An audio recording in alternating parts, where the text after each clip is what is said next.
How's it going, everybody? Let's do some Crusader Kings 3 tutorial, and we're covering Stewardship today. Stewardship is also a very powerful tool that you can use. You can choose to either get monthly income of 10% more, increase stewardship, or you can get stewardship, court and guest opinions higher, and less enemy agents acceptance. So stewardship has its own unique little world with things. And if you look at the tooltip here, we'll just cover that. This influences your domain limit, which your domain limit is very important. The more domains you can personally hold, the less you have to worry about giving to a subject, and it gives you more strength if you have vassals that want to rebel against you because they think you're weak because you don't have it. So a lot of times your succession wars and things like that will bring you to your knees. In today's case, we're going to go ahead and add stewardship so we can cover everything. So the first one I don't use a lot of that we're going to cover on Architect, which is Taxman. Increases the effectiveness of getting taxes from your counselor, which is exactly right here. You collect taxes, which is extra money. I find development's a better course. Cutting stone, which is huge, reduces your building cost, your prestige cost, piety cost, and your holding constructions. It's 5%, still good. Defensive measures increases the fort level and garrison size, making the enemy have to field larger armies to siege your fort down. This one is huge. Professional workforce, shaves off 30% of your construction time. Huge. So if it's 5 years, now you're looking down to about, I think you're probably shaving off maybe a year and a half, maybe. Don't quote me on that. I don't have a calculator offhand. And then centralization, you're always getting a guaranteed 0.3 development growth a month, regardless at your capital, which is really nice. Divided attention gives you +2 to your domain limit. And then Architect, which is really nice, further reduces your construction time and also reduces the cost to build stuff. Really nice. Now this tree, the administrator, I don't use much, but meritocracy, you can use the claim throne against your liege and say, hey, I'm the rightful ruler. Then you have your domestic affairs increases, which is nice. Vassals contribute more levy. This one is nice. The direct vassals like you more.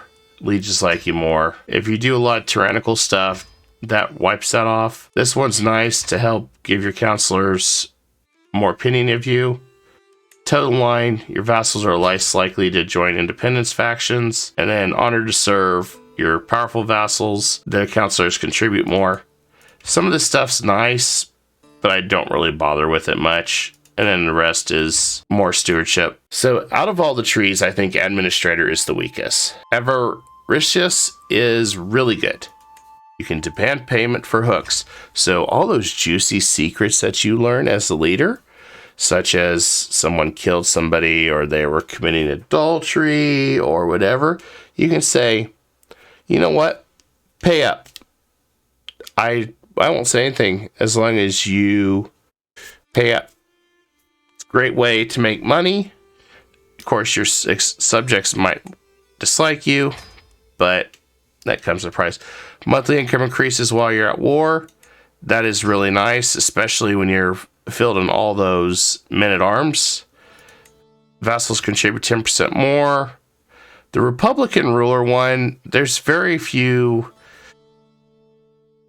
republics that I really deal with, so I can't really give you a good opinion on that. And then, of course, men-at-arm maintenance, less dread you have, or more dread you have, the less it costs. And then monthly income per stress level. As you get more stress, you get more money. Still dangerous because that affects your health. And then the final perk, which gives you more holding tax, which is really nice if you're trying to make a lot more money. All in all, it's not a bad tree. And as you can see, with all the stewardship buffs, plus the +2 to domains, we went from 6 of 8 now to 8 of 10, so we could actually have 2 more personal holdings. Downside is when you die, you won't have all those holdings because your kids will take over and kind of go from there. Stewardship also affects your domain taxes, how much money you get. So having an average stewardship's good. Your domain limit is based off stewardship and your rankings. Emperor itself gives +4, which is really nice. There is also, covering previously in our trees here, later on there is more perks that give you domain increase, like Ledger here. That gives me a +1. There's Bailiff in the early medieval, gives me a +1. And then you just gotta look around, and there is a few more. Like Guilds gives you a +1. And then Court Officials gives you a +1.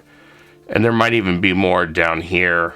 I really haven't focused on other cultures and regions of what their specialty is, which might be a good tutorial video some point. I mean, if you go late medieval, the Greek has a really nice one with development, city building, things like that. But unfortunately, as far as stewardship, they don't have near the, I want to say, they don't have near the impact in the game compared to the other trees. There is a handful of them that I'd pick. So if I were to do a campaign to maximize it, I would pick cutting stones, professional workforce, centralization. And if I had points, I would go ahead and go down here and get increased, go down to architect. If I was also playing a sneaky game with stewardship with intrigue where you fabricate secrets, then I would get this one just so I could extort my citizens, which really, when you look at it at the end of the day, it's really good. And then also you see War Profiter. So we're at war, we get 10% more income, and Wealth Focus, which is our stewardship focus, 10% more. So we're getting 20% more income on top of everything. And also from our stewardship tree. So we are making amazing amounts of money at almost 40 gold a month, which is fantastic. That also plays in part that they have some decent development to start. Thanks for watching, everybody. And if you like these, please like, share, and subscribe. And more guides coming out soon.